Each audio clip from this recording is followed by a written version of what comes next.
दोस्तों, हमारे transport minister Nitin Gadkari ji के द्वारा एक इम्पॉर्टेंट अनाउंसमेंट की गई है, जिसके चलते ये देखा जा रहा है कि जो अभी फास्टैग बेस्ड जो टोल सिस्टम है ना, उसको हटा करके सैटेलाइट सिस्टम को इंट्रोड्यूस किया जाएगा।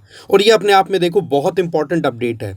देखा जाए तो टेक्नोलॉजिकल सेगमेंट में इंडिया लगातार प्रोग्रेस करता चला जा रहा है, जिसमें हम बहुत कुछ तो अचीव कर चुके हैं। और जो हमारा टारगेट है डेवलप्ड इंडिया बनाना 2047 तक, उसमें रोड्स का तो देखो बहुत ज़्यादा इंपॉर्टेंट रोल रहने वाला है। आप जानते हैं कि कोई भी कंसाइनमेंट को अगर किसी पोर्ट से हिंटरलैंड तक लेकर के आना, और गांवों से बने हुए प्रोडक्ट हो या फिर कोई भी शहरों में इंडस्ट्रियल एरिया में बना हुआ कोई भी प्रोडक्ट हो, उसको हम अगर इंटरनेशनल पोर्ट तक ले जा करके दुनिया में भेजना चाहें, तो सीधी बात है रोड्स का तो इंपॉर्टेंट रोल है।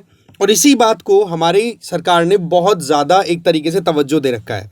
इसी बात को ध्यान रखते हुए ये जो लेटेस्ट डेवलपमेंट आई है ना, ये डेवलपमेंट वाकई में हमारे देश को बहुत आगे ले जाने वाली है।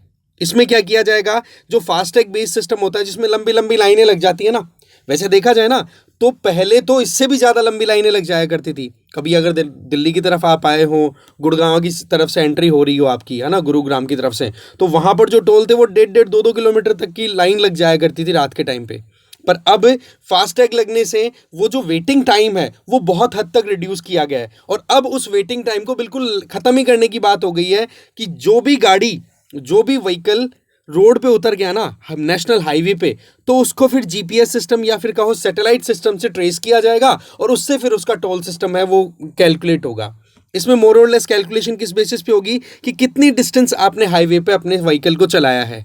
इससे क्या फ़ायदा होगा? नंबर एक, इससे देखो टोल कलेक्शन में जो टाइम सिस्टम, टाइम लैप्स होता है हमारा, वो टाइम बच जाएगा। नंबर दो, मनी उतनी ही देनी पड़ेगी जितना कि आपने ट्रैवल किया। नहीं तो क्या होता है कि मान लो यहाँ पर टोल है और आपने यहाँ से क्रॉस करके और आगे ही घूमना है, तो अगर टोल के अलावा आप कोई दूसरा रास्ता नहीं जानते हो, जिनको खुफिया रास्ता बोला जाता है, तो आपको टोल देना पड़ेगा और आपको जस्ट उतर के फिर निकल जाना है। तो ऐसे में टोल तो लग गया ना आपके।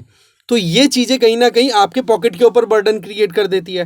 और दूसरी चीज़, जितना आप ट्रैवल करोगे उतना ही टोल देना पड़ेगा। अच्छा, ये सारा सिस्टम चलेगा सैटेलाइट से, सारा मैकेनिज्म काम करेगा और आपका बैंक अकाउंट है वो कनेक्टेड होगा और उसमें से पैसा डिडक्ट हो जाएगा। अब बताया जा रहा है कि इसका जो एक पायलट प्रोजेक्ट के तौर पे जो मैकेनिज्म है वो मुंबई पुणे हाईवे पे किया गया। बताया जा रहा है कि 9 घंटे से टाइम रिड्यूस होकर के बोला 2 घंटे पे आ गया। इतना ज़्यादा स्पीड से काम होने लग गया। और ध्यान रखें, जितना एफिशिएंट, जितना इफेक्टिव और जितना स्पीड से हमारा रोड सिस्टम काम करेगा ना, उतना ही हमें ज़्यादा बेनिफिट होगा। अभी के टाइम तो आपको पता नहीं, इस तरीके से लंबी लंबी लाइनें लग जाया करती है। पहले तो इससे भी लंबी लाइनें हुआ करती थी। फास्टैग वाला मैकेनिज्म आपको पता ही है, जो कि मोर और लेस बहुत ज़्यादा यूज़ हो गया। अब क्या किया जाएगा?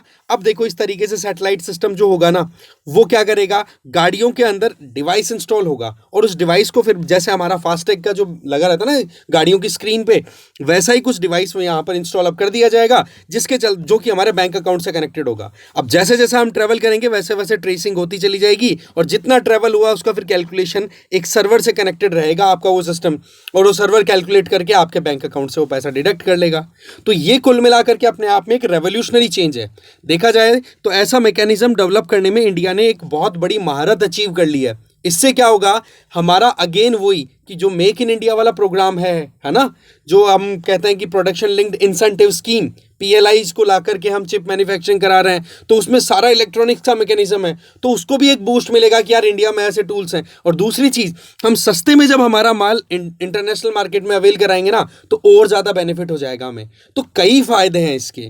अभी रिसेंटली होता क्या है कि हमारे जो ट्रांसपोर्ट मिनिस्टर हैं नितिन गडकरी जी, अभी ये एक गैदरिंग में थे, ठीक है, भारतमाला परियोजना से रिलेटेड, जिसमें ओवरऑल 26,000 किलोमीटर की रोड नेटवर्क डेवलप करने का काम चल रहा है।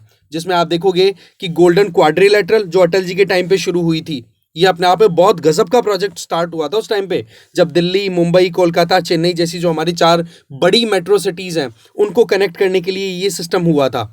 ट्रांसपोर्टेशन मैकेनिज्म पर तो बहुत ज़्यादा ध्यान हमने देना शुरू कर दिया जब से हमने एलपीजी पॉलिसी को अडॉप्ट किया, क्योंकि सीधी बात है, जब दुनियादारी से हम लेन देन करेंगे तो दुनिया में जो बेस्ट प्रैक्टिसेस है वो हमें सीखनी है।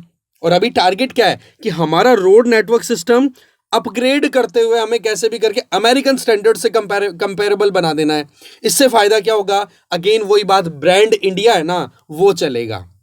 नो डाउट बहुत सारी प्रॉब्लम्स हैं, बहुत सारे चैलेंजेस हैं, पर कहीं ना कहीं अचीव करने के लिए हमें प्रोग्रेसिव तो सोचना पड़ेगा। प्रोग्रेसिव सोचेंगे, प्रोग्रेसिव करेंगे, आउटकम भी पॉजिटिव मिलेगा।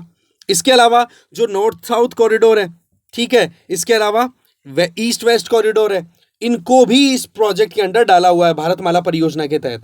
और ये चीजें मोर और लेस वर्ल्ड बैंक के ऑब्जर्वेशन में हो रही हैं। और वर्ल्ड बैंक जैसे इंस्टीट्यूशन को जब हम हमारा डेटा शेयर करते हैं, जैसे कि अभी रिसेंट टाइम की बात करें तो जो हमारा national highway authority of India है, NHAI, ओके, उसके द्वारा वर्ल्ड बैंक के साथ में पूरा डेटा शेयर किया गया, जिसमें ये चीज एकदम क्लियर होती दिखी है कि 2011 से 2023 के बीच में जिस स्पीड से रोड्स का कंस्ट्रक्शन हुआ, उसका कंपैरिजन अगर हम करंट फिस्कल ईयर की बात करें, जो कि अभी 31 मार्च को खत्म होने वाला है, ठीक है, वो कौन सा ईयर हो गया आपका करंट फिस्कल ईयर? आपका अप्रैल 2023 से मार्च 2024 तक का। आप देखोगे कि 10% आपने ज्यादा रोड्स की स्पीड को इंक्रीज किया है। और ये चीज भी बहुत ज्यादा रिपोर्ट्स में हाईलाइटेड देखी जा रही है कि इंडिया में रोड कंस्ट्रक्शन बहुत स्पीड से हो रहा है। इवन वर्ल्ड में बड़े बड़े कंट्रीज की रोड कंस्ट्रक्शन का जो स्पीड है उससे ज्यादा हमारे यहां पर हो रही है। पर यहां पर एक इंटरेस्टिंग बात क्या आ रही है कि नए जो प्रोजेक्ट्स है ना, वो नहीं दिए जा रहे हैं। नए प्रोजेक्ट्स का अलोकेट करने का जो रेट था उसमें बताया जा रहा है लगभग 52% रिडक्शन देखा गया है 2023-24 के फिस्कल ईयर में। इसका मतलब ये कि नई प्रोजेक्ट्स को देखने की बजाय या इशू करने की बजाय जो एग्जिस्टिंग प्रोजेक्ट्स हैं या जिन पे काम स्टार्ट हो गया उन पर पहले काम किया जा रहा है। इससे बेनिफिट क्या होगा? इससे फायदा ये होता है कि जो हमारा बैकलॉग है ना, वो हम कवर अप कर पा रहे हैं। और इससे हमें फिर लॉन्ग टर्म में बेनिफिट मिलेगा कि यार इंडिया में है ना ढीले काम नहीं होते, बड़ी स्पीड से काम होते हैं। और जब स्पीड से काम होते हैं तो देखो आप ध्यान रखें कि बड़े बड़े इन्वेस्टमेंट्स भी आते हैं, नई टेक्नोलॉजी भी फिर हमारे यहाँ पर आती है। तो कुल मिलाकर के ये अपने आप में इंडिया की जो डेवलपमेंट की जो जर्नी है ना, उसमें एक इंपॉर्टेंट रोल प्ले करने वाला अपने आप में ये रेवोल्यूशनरी कदम कंसिडर किया जा रहा है।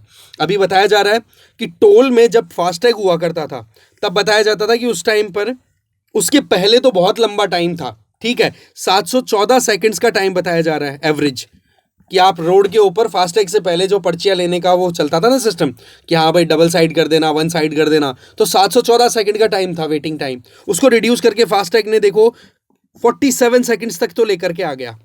और अब इसको और ज्यादा रिड्यूस करना पॉसिबल, रिड्यूस क्या, फिर तो आप रुकोगे ही कहाँ, केवल सैटेलाइट से ट्रेसिंग हो जाएगी और उसके अकॉर्डिंग आपका टैक्स, जो टोल टैक्स लगना है वो डिडक्ट हो जाएगा। इसका मतलब आपने वेटिंग टाइम को और रिड्यूस कर दिया, और जो रश लगता है, जो भीड़ लगती है एकदम से फास्टैग प्लाजाज पे, वो ये जो आपके टोल प्लाजाज है वो रिड्यूस हो जाएगी। तो कुल मिलाकर के अपने आप में एक रेवोल्यूशनरी चेंज जो है वो इंडिया में देखा जा रहा है, ठीक है। अब देखो कल का जो हमारा सवाल था उस सवाल का जवाब आपके सामने है। कल मैं ABCD ऑप्शन देना भूल गया था, तो इसका ऑप्शन फर्स्ट आंसर है प्रॉपर, ठीक है। अगर हम हिमालयन रेंज को नॉर्थ टू साउथ अब लोकेट करें तो काराकोरम आ जाएगा, लद्दाख आ गया, जास्कर आ गया, पीर पंजाल आ गया, फिर शिवालिक आ गया। इस तरीके से मैकेनिज्म आपका काम करेगा। चलिए आज का सवाल आपके सामने है। आपको ये बताना है कि बॉर्डर एरियाज में जो रोड कंस्ट्रक्ट करना, मैनेज करना, ये काम किसका, इन चारों में से किस एजेंसी या किस पर्टिकुलर अथॉरिटी के अंडर आता है? तो आप इसका आंसर कमेंट बॉक्स में दीजिए, ठीक है। मिलते हैं फिर नए वीडियो में। इसका आंसर आपको नेक्स्ट वीडियो में मिल जाएगा। Thank you.